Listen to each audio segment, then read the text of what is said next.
Semoga yang subscribe diberikan rezeki melimpah dari arah tak terduga. Dan yang like komen, dimudahkan segala urusannya di dunia dan akhirat. Di sebuah desa terpencil yang dikelilingi hutan lebat, hidup seorang pria bernama Jaka. Jaka dikenal sebagai pria sederhana yang hidup dari bercocok tanam. Namun, musim-musim yang sulit membuat panennya selalu gagal dan hutang-hutang mulai menumpuk. Kesulitan hidup membuat Jaka semakin tertekan dan harapan untuk memperbaiki nasibnya semakin tipis. Suatu malam, Jaka duduk sendirian di depan rumahnya, merenungi nasibnya yang malang. Di kejauhan, terdengar sayup-sayup suara angin yang berhembus melalui pepohonan, menciptakan suasana yang mencekam. Di tengah keputusasaannya, seorang tetangga tua yang bijak, Mbah Suro, menghampiri dan duduk di sampingnya. "Jaka, aku tahu apa yang kau rasakan," ujar Mbah Suro dengan suara rendah namun tegas. "Ada cara untuk keluar dari kemiskinan ini, tapi kau harus siap dengan segala konsekuensinya." Jaka menoleh, menatap Mbah Suro dengan penuh harap. "Apa yang harus aku lakukan, Mbah?" Mbah Suro menatap Jaka dengan mata tajam. "Ada sebuah tempat di ujung hutan ini, di mana orang-orang pergi untuk mencari kekayaan dengan cara yang tidak biasa. Tapi ingat, Jaka, setiap kekayaan yang diperoleh dari sana selalu ada harganya." Jaka merasa tertarik, meskipun ia tahu bahwa hutan itu terkenal dengan cerita-cerita mistis dan menyeramkan. Desas-desus tentang pesugihan dan makhluk gaib yang mendiami hutan itu sering terdengar di desa. Tetapi Jaka tak punya pilihan lain. Ia harus mencoba. "Bagaimana aku bisa ke sana, Mbah?" tanya Jaka, hatinya penuh kebimbangan. Mbah Suro menghela napas panjang, seolah ragu-ragu untuk melanjutkan. "Besok malam, saat bulan purnama, pergilah ke ujung hutan. Kau akan menemukan sebuah pohon besar yang telah tua. Di bawah akar pohon itulah, kau akan bertemu dengan sosok yang bisa memberikan apa yang kau inginkan. Tapi ingat, apapun yang kau minta, kau harus siap membayar dengan sesuatu yang sama berharganya." Malam berikutnya, Jaka memutuskan untuk mengikuti saran Mbah Suro.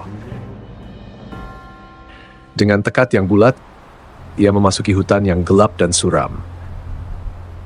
Angin malam berhembus dingin, dan suara-suara aneh mulai terdengar dari dalam hutan. Pohon-pohon besar dengan akar yang menjalar di tanah seakan menjadi penjaga rahasia gelap di dalamnya. Setelah berjalan cukup jauh, Jaka akhirnya menemukan pohon besar seperti yang dijelaskan oleh Mbah Suro. Pohon itu tampak sangat tua, dengan akar-akar yang mencuat dari tanah seperti tangan-tangan yang ingin merenggut siapapun yang mendekat. Di bawah sinar bulan purnama yang temaram, Jaka melihat sebuah bayangan bergerak di sekitar akar pohon. Bayangan itu muncul semakin jelas, berbentuk seperti seorang lelaki tua dengan wajah yang tertutup oleh kerudung hitam. Matanya yang bersinar merah menatap Jaka dengan tajam. "Kau datang untuk mencari kekayaan?" tanya sosok itu dengan suara serak. Jaka, meskipun gemetar, mengangguk. "Aku butuh kekayaan untuk menyelamatkan hidupku dan keluargaku." Sosok itu tertawa pelan. "Kekayaan bisa kuberikan padamu, tapi setiap kekayaan datang dengan harga yang mahal. Apakah kau siap?" Jaka merasa ragu sejenak, namun kemudian mengangguk. "Aku siap." Sosok itu kemudian memberikan Jaka sebuah kantong kecil yang tampak biasa saja. "Isi kantong ini adalah bibit-bibit pesugihan. Tanam di halaman rumahmu dan sirami dengan air hujan pertama yang jatuh setelah kau menanamnya. Dalam waktu singkat, kau akan melihat kekayaan mengalir kepadamu. Tapi ingat, Jaka, kau harus memberi makan bibit itu setiap malam dengan sesuatu yang bernyawa. Jika tidak, kekayaanmu akan berubah menjadi kutukan." Jaka mengambil kantong itu dan segera bergegas pulang. Keesokan harinya, ia menanam bibit tersebut di halaman rumahnya, seperti yang diperintahkan.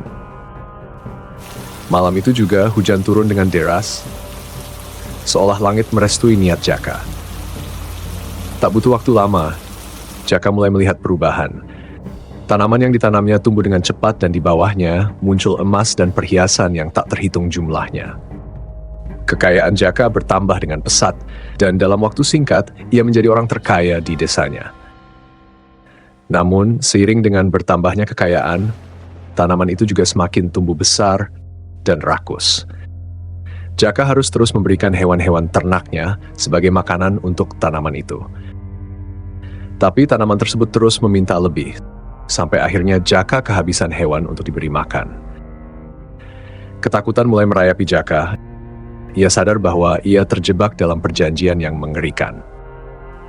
Suatu malam, saat ia tak lagi memiliki hewan untuk diberi makan, tanaman itu mulai merambat ke rumahnya, mencari korban lain untuk disantap. Jaka yang putus asa akhirnya menyadari bahwa tak ada yang bisa ia lakukan untuk menghentikan tanaman itu.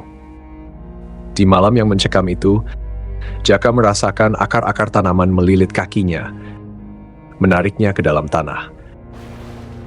Ia berusaha melawan, namun kekuatan tanaman itu terlalu besar. Dengan teriakan yang terakhir, Jaka ditarik masuk ke dalam tanah oleh tanaman yang dulu ia anggap sebagai sumber kekayaan. Desa pun kembali tenang, namun rumah Jaka berubah menjadi reruntuhan yang penuh dengan akar-akar tanaman yang tak henti-hentinya merambat. Masyarakat desa yang mengetahui kisah Jaka menjauh dari tempat itu dan membiarkan rumah tersebut terbengkalai. Cerita tentang Jaka menjadi legenda di desa tersebut sebagai peringatan bagi siapapun yang berani mencoba jalan pesugihan. Kekayaan yang datang dari jalan tersebut selalu datang dengan harga yang tak terduga, dan siapapun yang mencarinya akan terjerat dalam kutukan yang abadi.